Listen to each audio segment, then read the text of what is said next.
বাংলাদেশ থেকে ভারতের ভিসা প্রাপ্তি নিয়ে নানা ধরনের অভিযোগ ছিল আগে থেকেই।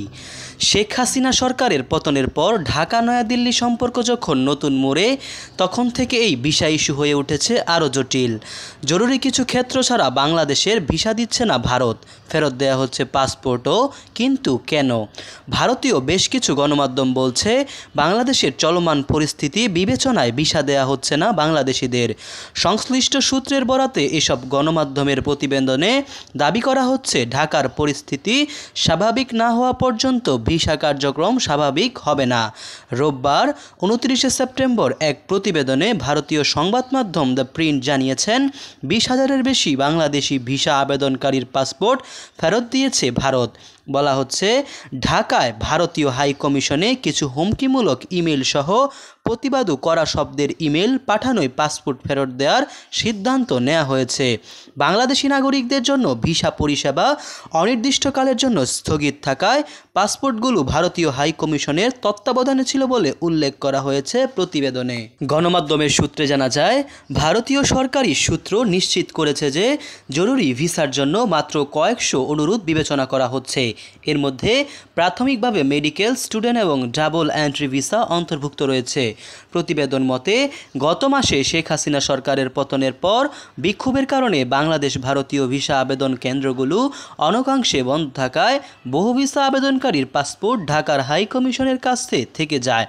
পরে উত্তেজিত আবেদনকারীরা হাই কমিশনকে বেশ কিছু ইমেল পাঠায়, যার মধ্যে ভাঙচুরের হুমকিও ছিল বলে দাবি করা হয়েছে। ভিসা আবেদন কেন্দ্রগুলো কর্মীদের হেনস্থা করারও অভিযোগ ওঠে। অনেকে হাই কমিশনকে ট্যাগ করে সোশ্যাল মিডিয়ায় হুমকি দিয়েছেন বলেও দাবি সংশ্লিষ্টদের। একটি সূত্র ভারতীয় গণমাধ্যম বলেছেন, 5 আগস্ট থেকে ভিসা প্রদান বন্ধ রয়েছে। কর্মী স্বল্পতার পাশাপাশি বর্তমান পরিস্থিতি বিবেচনা করে ভিসা না দেওয়ার সিদ্ধান্ত নেওয়া হয়েছে। শুধুমাত্র কিছু জরুরি ক্ষেত্রে এবং কিছু ক্ষেত্রে তৃতীয় দেশের ভিসার জন্য আবেদন করতে ভারতে আসতে হয় এমন লোকদের জন্য ডবল এন্ট্রি ভিসার অনুমতি দেওয়া হচ্ছে। বাকি সব পাসপোর্ট ফেরত দেওয়া হয়েছে।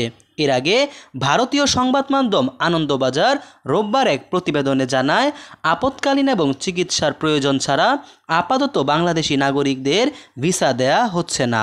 ভারতের পররাষ্ট্র মন্ত্রণালয়ের মুখপাত্র রণধীর জয়সওয়াল উদ্ধৃতি দিয়ে এতে আরও বলা হয়, আপাতত বাংলাদেশি চিকিৎসা এবং জরুরি প্রয়োজনে ভিসা দেয়া হচ্ছে।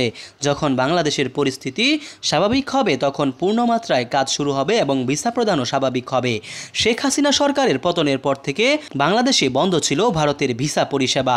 পরিস্থিতি বিবেচনায় ভারতীয় দূতাবাসের বহু কর্মীকে তখন ভারতে ফিরিয়ে নেওয়া হয়। পরিস্থিতি কিছুটা স্বাভাবিক হওয়ার পর ভারতীয় ভিসা কেন্দ্রগুলোতে পুনরায় কাজ শুরু হলে সেখানেও বিক্ষোভ দেখাতে শুরু করেন অনেকেই।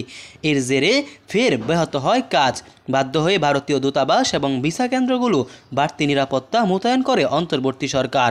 এরই মধ্যে সেপ্টেম্বর থেকে আবার জরুরি ভিত্তিতে পরিষেবা দেওয়া শুরু হয়েছে ভিসা আবেদন কেন্দ্রগুলোতে।